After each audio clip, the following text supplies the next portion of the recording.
Hello guys. तो सबसे पहले स्वागत है आपका एलएनएमयू एग्जाम पॉइंट के इस नई वीडियो में। तो आज हम लोग डिस्कस करने वाले हैं साइकोलॉजी का प्रैक्टिस सेट, जिसका एग्ज़ाम आज होने वाला है सब्सिडरी पेपर का।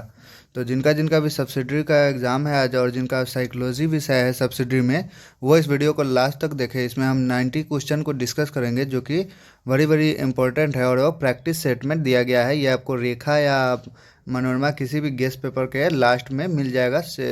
और इसका अगर आप पीडीएफ चाहते हैं तो आप टेलीग्राम पे जुड़ सकते हैं। टेलीग्राम का लिंक डिस्क्रिप्शन में दिया हुआ है। तो चलिए हम लोग आते हैं अपने पीडीएफ पे और देखते हैं अपना क्वेश्चन क्या क्या है, इंपॉर्टेंट क्वेश्चन। तो सबसे पहला क्वेश्चन है हमारा, अंतर्दर्शन विधि में प्रयोज्य तथा अध्ययनकर्ता।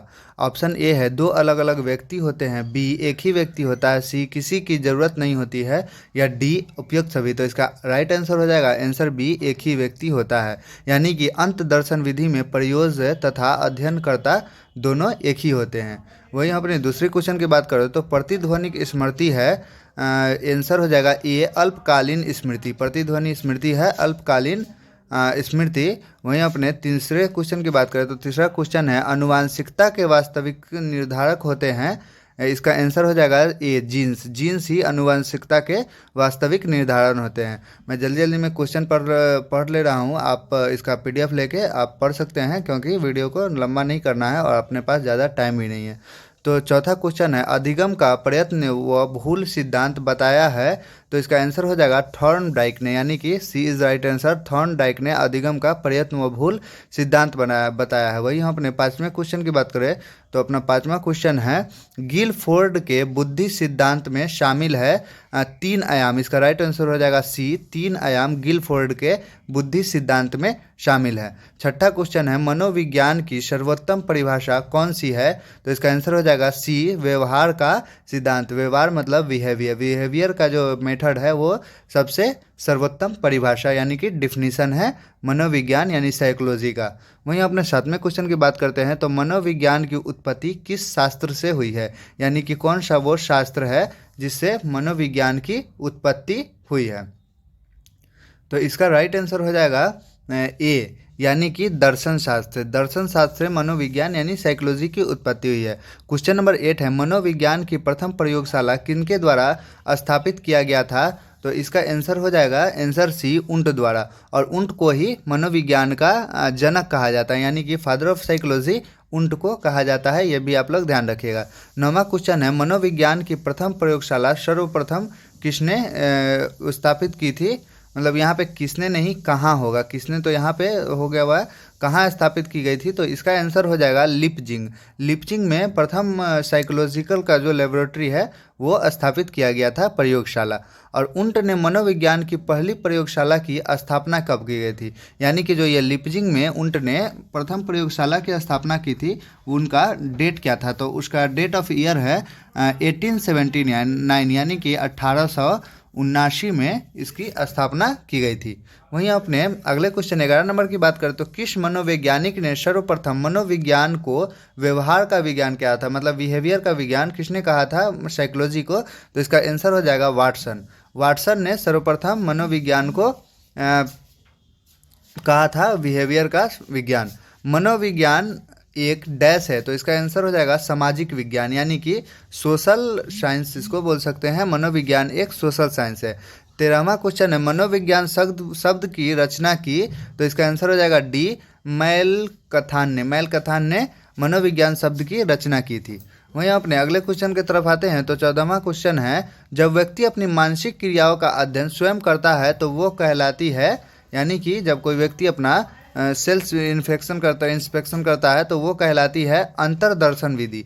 अंतर्दर्शन विधि साइकोलॉजी की सबसे पुरानी और प्रयोगात्मक विधि, सबसे अच्छी विधि मानी जाती है। तो वही 15वां नंबर क्वेश्चन है, प्रयोग मनोविज्ञान के प्रयोग के समय में मापन के लिए सबसे अधिक किस यंत्र का मापन करते हैं। तो इसका आंसर हो जाएगा ए, यानी कि विराम घड़ी, स्टॉप वॉच। और 16वां है, व्यवहारवाद की स्थापना किसने की थी। तो आंसर है बी, वाटसन ने। 17वां है, विज्ञान की कसौटियाँ कौन सी है। तो डी, उपयुक्त सभी, यानी कि मापन, अनुभव, निरीक्षण, पदों की परिभाषा एवं इनमें से सभी हो जाएगा इसका आंसर। प्रयोग का सर्वप्रथम महत्वपूर्ण सोपान क्या है? तो इसका आंसर हो जाएगा बी, परिकल्पना निर्माण। प्रयोग की योजना को क्या कहते हैं? तो प्रयोग परिचय। मनोविज्ञान किसके व्यवहार का अध्ययन करता है? तो इसका हो जाएगा जीवित प्राणियों पर। 21, सुषुम्ना कहाँ स्थित है? तो रीढ़ की हड्डी में सुषुम्ना स्थित है। नहीं, अगले क्वेश्चन की नंबर बात करें तो 22 नंबर में तंत्रिका तंत्र की सूक्ष्मतम इकाई कौन सी है? तो इसका हो जाएगा एवरसन। किस ग्रंथ को मास्टर ग्रंथि कहा जाता है? तो इसका हो जाएगा आंसर सी, पिट्यूटरी ग्रंथि। स्नायु का कौन सा भाग नहीं है? तो इसका बी हो जाएगा दैहिक जंती। मनुष्य मस्तिष्क का कौन सा भाग नहीं है? तो इसका सुषुम्ना हो जाएगा। और वहीं तंत्रिका तंत्र की मौलिक इकाई को कहते हैं स्नायु। तंत्रिका तंत्र की मौलिक इकाई को स्नायु कहते हैं। केंद्रीय तंत्रिका का कौन सा प्रकार नहीं है? तो मस्तिष्क हो जाएगा। वहीं हम लोग बात करें अगले क्वेश्चन की, तो अगला क्वेश्चन है निम्नलिखित में कौन सी किस ग्रंथि के स्राव में रक्त मिलता है? तो बी हो जाएगा पैक्चरीज ग्रंथि। 29 नंबर है कपालीय तंत्रिकाओं की संख्या कितनी है? नंबर ऑफ कपालीय तंत्रिकाओं। तो इसका आंसर हो जाएगा 12। तंत्रिका तंत्र के प्रमुख प्रकार क्या है? तो सी हो जाएगा दोनों, यानी कि परिधीय तंत्र और केंद्रीय तंत्रिका तंत्र। 31 पेसमेकर किस ग्रंथि को कहते हैं? तो ये हो जाएगा गल ग्रंथि को। वहीं 32 नंबर क्वेश्चन है थैलेमस मस्तिष्क को किस भाग का प्रकार है? तो अग्र भाग का, यानी कि आगे का भाग का थैलेमस मस्तिष्क किस भाग का? अक्ष तंतु की संरचना में कितनी झिल्लियां पाई जाती है? तो इसका आंसर हो जाएगा बी, यानी कि 3। रोडस और कोम्स शंकु दंड किसके भाग है? तो बी, आंख के। और प्रत्यक्ष तथा संगठन के नियम मनोविज्ञान के किस संप्रदाय द्वारा प्रतिपादित किया गया है? तो आंसर हो जाएगा बी, गेस्टल्ट के द्वारा। और प्रत्यक्षीकरण में निहित प्रक्रिया कौन सी है? तो ऑप्शन हो जाएगा, आंसर हो जाएगा इसका डी, उपयुक्त सभी। दंड तथा शंकु रोग सेवन कौन मानव शरीर के किस अंग से संबंधित है? आंसर हो जाएगा इसका बी, यानी कि आंख से संबंधित है। किस उत्पीड़क का प्रत्यक्षण समग्र रूप से किया जाता है? तो इसका आंसर हो जाएगा आंसर बी, यानी कि यह विचार गेल्टावासवादियों का है। किसी उत्पीड़क का प्रत्यक्षीकरण समग्र रूप में दिया जाता है। और जब अगला हमारा क्वेश्चन है जब किसी उत्पीड़क का संवेदना को मस्तिष्क द्वारा विशेष अर्थ प्रदान किया जाता है तो इसको कहते हैं प्रत्यक्षीकरण। मानव आँख को संरचना के आधार पर कितने भागों में बांटा जा सकता है? तो इसका आंसर होगा सी, यानी कि 3, यानी कि 3। चलिए हम अपने अगले क्वेश्चन की तरफ चलते हैं। तब तक आप लोग वीडियो को लाइक कर दीजिए और चैनल को सब्सक्राइब कर दीजिए और बेल आइकन भी दबा दीजिए ताकि आगे का आपको नोटिफिकेशन प्राप्त हो सके। तो अगला हमारा क्वेश्चन है रेटिना का कौन सा भाग नहीं है? तो इसका आंसर हो जाएगा सी, कोकलिया। कोकलिया आई थिंक कान का भाग है, तो ये रेटिना यानी आँख में नहीं आएगा। 42 हथौड़ा, निहाई तथा रकाव मानव शरीर के किस अंग से संबंधित है? तो इसका हो जाएगा ए, यानी कि कान। 43 प्रत्यक्ष संगठन के नियम कौन से है? तो ऑप्शन हो जाएगा डी, यानी कि सभी, समीपता, समानता, अक्षांशता। इसमें आंसर डी हो जाएगा, इनमें से सभी। वहीं अपने अगले क्वेश्चन की बात करें तो मानव कान में कितने भाग किए गए हैं? मानव कान के कितने भाग किए गए हैं? तो आंसर हो जाएगा बी, यानी कि 3।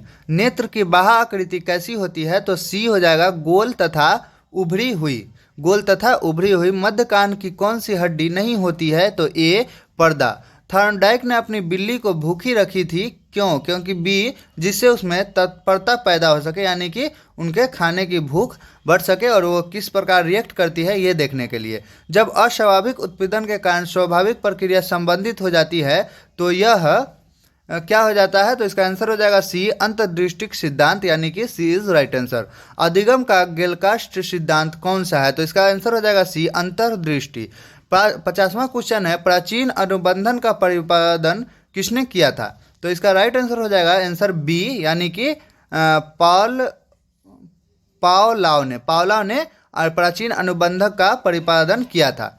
पावलोव ने अपने प्रयोगात्मक अध्ययन किस पर किए थे? तो इसका आंसर हो जाएगा सी, यानी कि कुत्ता पे, डॉग पे इन्होंने अपना अध्ययन किया था। वहीं अपने 52 नंबर क्वेश्चन की बात करें तो इसमें है व्यवहार में आने वाले प्रकार के परिवर्तन को अधिगम कहा गया है। अस्थायी परिवर्तन, यानी कि परमानेंट परिवर्तन। किस प्रकार के अधिगम में प्रतिक्रिया पुरस्कार का कारण बनती है? तो इसका आंसर हो जाएगा सी, यानी कि नैतिमिक अनुबंधन। 49 निम्नलिखित में से थॉर्नडाइक द्वारा प्रतिपादन अधिगम की नियम कौन सा है? तो आंसर हो जाएगा बी, परिपक्वता। वहीं अपने अगले क्वेश्चन की बात करें तो 55 नंबर क्वेश्चन है, नैमित्तिक अनुबंधन को किस नाम से जाना जाता है? तो आंसर हो जाएगा सी, क्रिया प्रस्तुत अनुबंधन। 56 प्रवास एवं भूल सिद्धांत का प्रतिपादन किसने किया था? तो आंसर बी, थॉर्नडाइक ने। व्यवहार के कारण व्यवहार में परिवर्तन डैश कहलाता है? तो ए, अधिगम।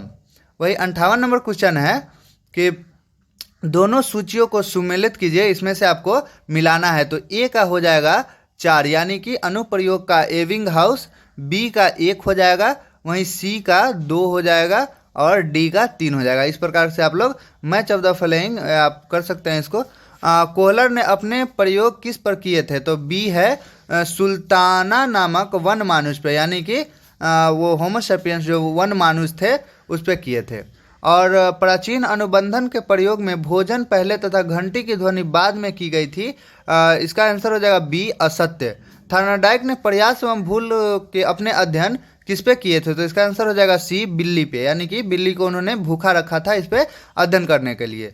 62 नंबर क्वेश्चन है, स्मृति का कौन सा प्रकार नहीं है? तो डी हो जाएगा पर्यावर्तन। विस्मरण की एक तह है। डी, नकारात्मक धारणा की। क्या अधिगम से आवश्यकता की संतुष्टि होती है?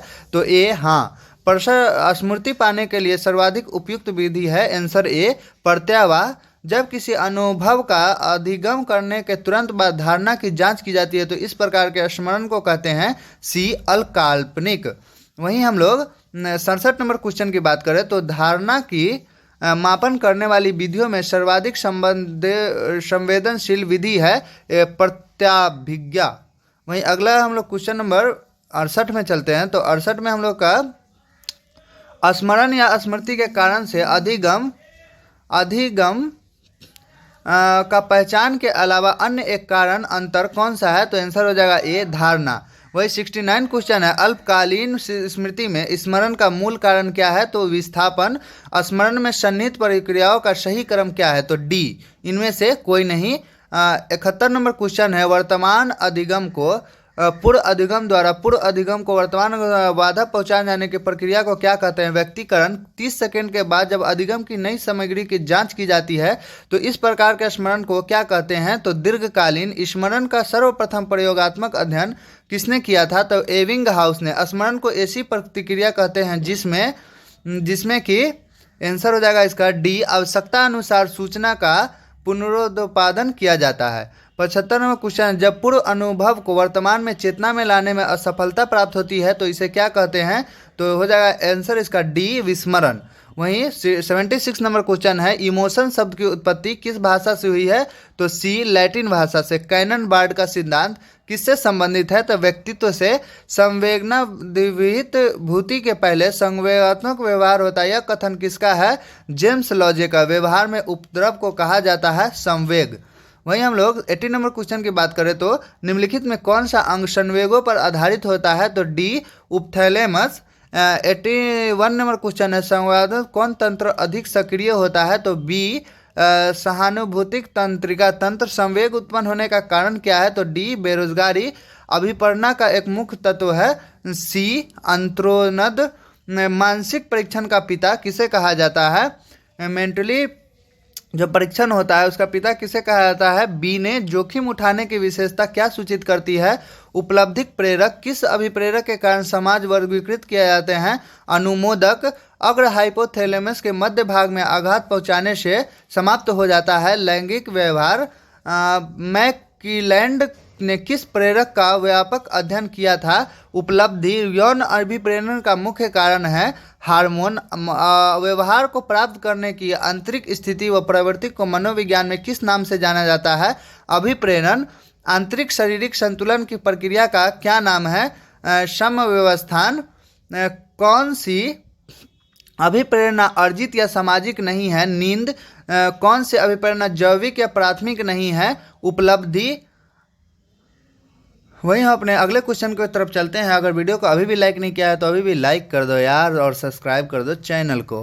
प्यास का कारण है सी, रक्त में पानी की कमी। कौन सी विशेषता अभिप्रेरणा में नहीं पाई जाती है? डी, अन्वेषणात्मक। अंतरोदत उत्पन्न होता है। डी, जरूरत से।